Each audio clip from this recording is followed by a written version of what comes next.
Hello and welcome to the Dream Receiver Show, the show about wellness, kindness, and business.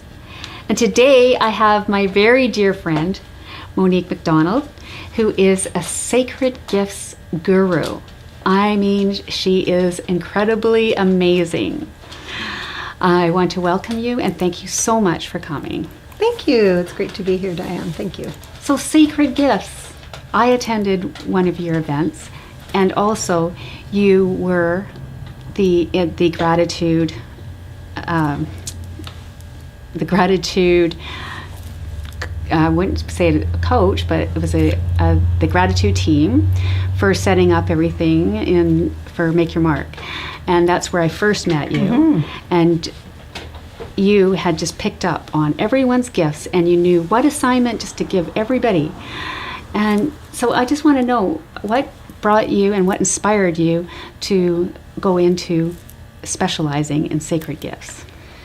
Well, it was not the plan for my life. It was definitely not the plan for my life. So I was a nurse, and I'd worked as a registered nurse for, at that point, probably maybe 26 years or something. And then I, one day, had just the worst day ever. I was working in the intensive care unit, and I had a terrible day. I was looking after a young man that had severe burns, and I was just like, ugh. And I remember standing at the elevator, waiting to run downstairs to get a coffee. And I stood there at the elevator and I had my first kind of conscious contact with the universe, and my thought was, okay, if I have to do this for the rest of my life and this is what I'm supposed to do, then, it has to get way better than this and something has to change. And then as a result of putting that out there, everything in my life started to change. And one of the things that happened was an introduction actually through the Catholic Church, and it was not where I would have expected to find that, but through a program that I went to, or actually like a meeting that I went to in the Catholic Church, I heard about this concept of people having gifts. And I got really fascinated, and I started studying it. I went to California to train on how to help people discern their gifts.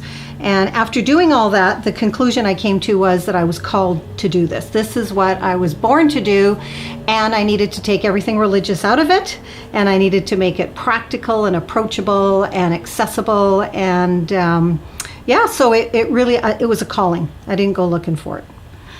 Yeah, and I really felt that calling that you have for this, and yeah, this is definitely a gift. And what I really like about it is it really makes you relax about those gifts that are not so prominent in your life, and to let that go. I found that was really helpful for me. What I found in your program, my two gifts was, the first one was encouragement, and the second one was challenge. And then I thought, no, I'm not that kind of person to challenge. However, then I started noticing that I'm this challenged person. Yes. When I really feel strong about something. It's almost like lifting the car off your baby. It's just this, I have to say something. Yeah. And it's such a powerful experience, and I don't feel any kind of guilt about it now. Mm-hmm. Well, from learning that. You were kind of like a poster child of how somebody's sacred gifts, which are part of your beingness, can be in complete contrast to your personality. Because I know you as being this very soft and sweet and, lovely, heart-centered person. And then a gift of challenge can be very bold, very direct, very strong, very shocking to people that, something comes out of your mouth and you almost want to pull it back, especially your personality, right? You'd be like, oh my God, what did I just say? Where did that come from? And so you're like the perfect poster child of the contrast between what can be somebody's personality in our humanness versus a gift that you have in your beingness. So that humanness compared to beingness, how do we get in touch with that difference? Like just knowing that it's just not the being, it's just the outward part of it. How do you? I would say what was most compelling for me to do this work is that most people don't realize that. They don't see that. So often people will look at their personalities and they will quietly in their heads either judge themselves or they will assert themselves extraordinarily well to compensate for what they feel is this push-pull inside of them. So, for example, there was a gentleman I recently met who is a very kind, charismatic, upstanding man of good character. And he came to the workshop, and he came to me after, and he said, you know, I always beat myself up because of this thing that I do. I held it back. I didn't let it be expressed. I always thought there was something wrong with me, and people would judge me for saying the things I did. And then he realized he had this gift of challenge. So he held it back. And what happened for him is it freed him in understanding this. It freed him to be able to really look at somebody in the eye and say what came to him to say, and trust and know that even if in the moment it doesn't land particularly well, and that the person that it's directed to might in the moment be shocked or hurt by it, that there's tremendous love and passion behind it, that in the end it's very healing and wonderful, right? And so I don't know that most people, I would say most people don't have the concept of understanding the difference between their gifts and their beingness and their humanness and their personality. Right. So when somebody has this gift and it's just so extra natural, it's just natural. Like sometimes I'll look at my husband, well, somebody is telling him a story and I'm saying, well, encourage him, like, come on, go. Yeah. Why isn't he saying anything? That's not very nice. Yet his gifts are, in my eyes, he hasn't done the course, but in my eyes, I see him as hospitality and service. Those are, he is in his glory and super passionate and happy when he's doing that. Me, not so much, right? But I hear a lot of people who have the gift of hospitality and service go and feel angry almost that they don't have that gift that they have, because they should just have that naturally. So what do you say to them then? They haven't done your course, they don't know really about this. What do you say to them when you notice those types of things? Do you challenge? I would say in relationships, like husband-wife relationships, husband, wife, or friends, partners, or just somebody that you just meet. That's right.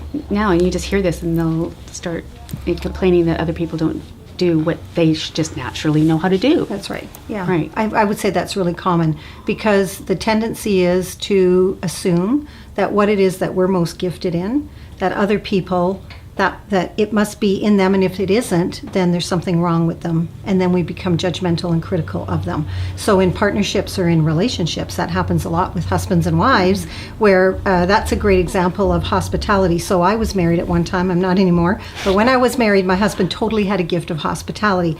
So he constantly wanted to invite people over all the time. And it used to irritate me. It'd be like, why do we have to have people all the time? Well, there's a Super Bowl game. Well, it's Easter. Well, it's a Sunday. There was always a reason to have people over. So for me, it was a point of friction. It felt like, well, if you really loved me, you wouldn't keep having people over. I didn't understand that his place of total joy was in that gift of hospitality. So when people came over, I was not Miss Hospitality. Naturally, my natural tendency is to have a mat at the door that says "Go away," right? You know, like, you know what I mean? Or come back with a bottle of wine. Like, I don't have the welcome mat. The people who created welcome mats and my house is your house and the door is always open and please come in and all that stuff are hospitality people. But so what I did when people would come over is I would get busy. So I would make the food, I would clean the house, I would do all the stuff. And one of my gifts is service. I actually really love task-oriented work. Like if I show up at your house for dinner, the first thing I'll do when I come to the door is I'll say, Diane, what can I do to help you? And I'd rather you give me potatoes to peel than to tell me to go sit in the living room and talk to Aunt Beatrice, right? I can go talk to Aunt Beatrice, but I'd just be just as happy peeling potatoes. So I would say most couples don't know that about each other. Once they have an understanding of what your gifts are what my gifts are, and that what you're naturally good at, I'm not, but I can honor that in you. And what I'm good at, you can honor that in me, and then it works really well. However, there are couples that they kind of naturally come to that. These awesome, great relationships that last forever often are people that have unconsciously not even realized the gifts in each other, but they uphold them and honor them, right? Wow. So I guess it's almost like building rapport naturally. Like when you see people in a restaurant and they're picking up their glass at the same time all the time, it's just kind of in sync. But fighting against it can be not so great. So you not only teach people how to find their sacred gifts, but you also teach people how to coach sacred gifts as well. Mm-hmm. Can you tell me a little bit about that program that you have? Mm-hmm. Right. Well, what happened was the program that we have covers 24 different sacred gifts, and we'd have people that would come into the workshop and they would be so blown away to understand the 3 or 4 or 5 different gifts that they had operating in their lives. They would leave the workshop and they'd be like running home, and then they'd be taking their son or daughter or husband or coworker through the process, and then it just kind of didn't work really well. So I was getting a lot of feedback from people saying, you know, I would like to be able to do this. I'd like to be able to help my niece or my nephew or my coworkers or my neighbor understand what their gifts are. And so it was kind of, I didn't plan for it, but out of necessity, I could see that there were people, especially coaches actually, now most of my clients are coaches, that really wanted to understand this and be able to take this as a tool. So we created a certification program. And it's a 14-week training that's very intensive, that works with coaches to help them know how to work with their clients to help them understand which of the 24 gifts they have. And then out of that, they build their own, they do their own coaching program. It's like a tool for them to have. Yes. So I wanted to ask you a little bit about the gift of assistance, because I know quite a few people that do that, my daughter being one of them, and she learned a lot in your class about herself having that gift.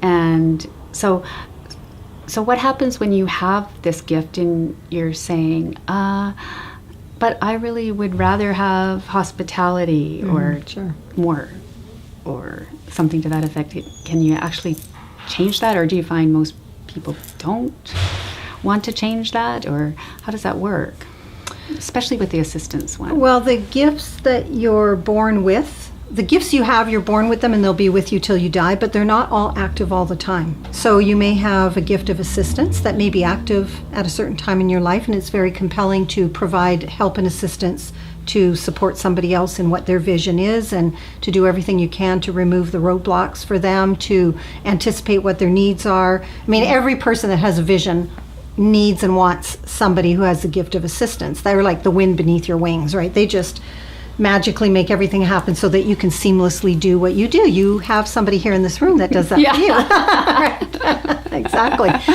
So it's not so much a question of, oh, I like that gift better and I'd rather have that gift. Yeah. Once people have an understanding of what their gifts are, what I find happens is they have a profound reverence, which is why I call them sacred gifts, because people have a profound reverence and respect and understanding for their gifts, and they understand that when it's no longer compelling, when I'm feeling more like I'd like to be over here doing that what that is a natural process of a current gift that's been activated becoming dormant because there's something else that's more compelling over here that's calling you over here. Some people spend their entire lives operating in 1 or 2 gifts, but what is typically what we see more is, for a period of time, like for me as a nurse, I was using a gift of service. I was highly organized, right? You know that. You've experienced that. I am highly organized. Yeah. But over time, in my last few years of nursing, when I worked in palliative care, all of a sudden this awakening happened inside of me when I was sitting with patients at the bedside, and they were dying or their family members were concerned about what was going on, and all of a sudden we were having these amazing moments where this natural encouragement came out of me, and I didn't even know I had that in me. And what happened is suddenly I was feeling like I want more of that. And I'm not sure I want to be doing bed baths and doing this other stuff so much. So I followed that because I had an understanding of gifts. So I just followed the natural feeling of I want to do more of this and less of that, which led me into coaching and mentoring and leaving nursing altogether. So with your daughter, it isn't so much I don't want that gift anymore. It's that it can be very active, and then it's just not so compelling anymore. That's why the Feel on Purpose formula that we teach is so powerful, because we show people, here are your gifts, and you must apply it. You must take your gifts and apply it to something that's meaningful to you and of benefit to others for you to feel on purpose. You might have a gift of assistance, but if you're using it in a way that's no longer meaningful, you're working for a boss whose vision you don't even buy into anymore. You don't even like what he's doing. You don't even respect the person.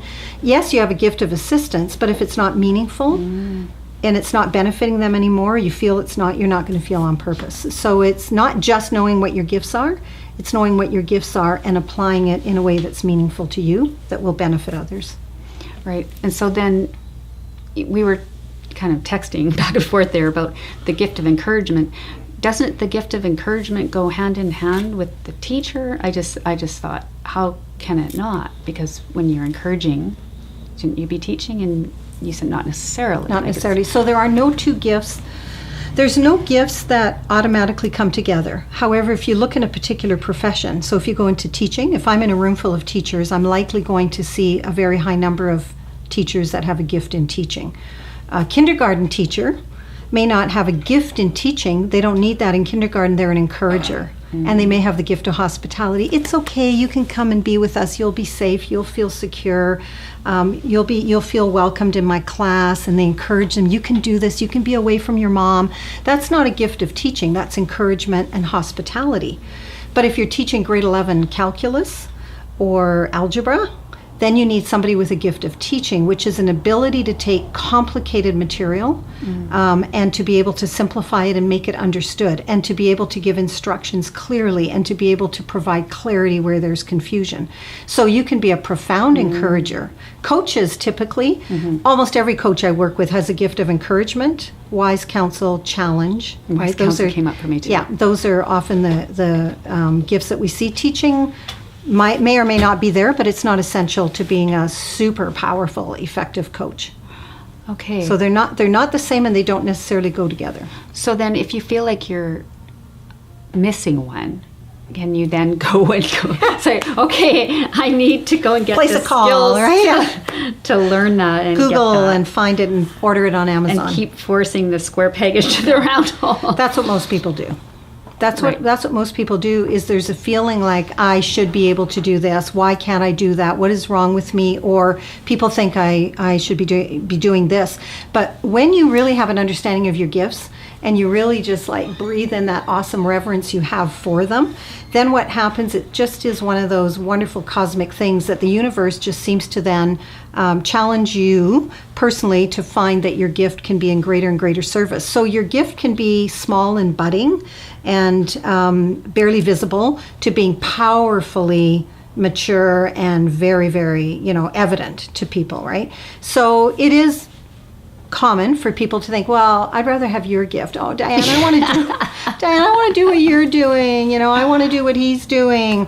But once you understand what your gifts are and you really own it, and then you make it known to the universe, okay, if these are the gifts I have, then please put me in situations and places where I can be powerfully effective in these gifts, and I can truly make a difference, and I can change lives. It really does happen. Wow. Yeah. So the feeling of desire of wanting somebody else's gift goes away. That's beautiful. Oh my gosh. Oh, I love that. So how can people get in touch with you to get involved in learning more and attending some of your events online? I believe that you're building now an online course. Yeah. How can they find out more? So we have a digital online program called Discover Your Sacred Gifts, and it's they just go to the website, which is yoursacredgifts.com. And there's the digital online program is there, and it's a self-study that they can do on their own, or they can work with one of our certified guides in order to do the program and then stop, process it all with one of the guides, do another chunk of the process it all, and yeah. Well, that's great. Well, thank you so much, Monique, for coming today, and I really, really appreciate it. And Yeah, it's amazing work you're doing. Thank you. You're making such a huge difference. Thanks, Thank you. Diane. Happy Thanks. to be here. Thank you. Thank you for watching. Thank you for listening. Please, if this has any interest to you at all, please make sure you subscribe. Go on also my Facebook page, and be sure to go and check out Monique.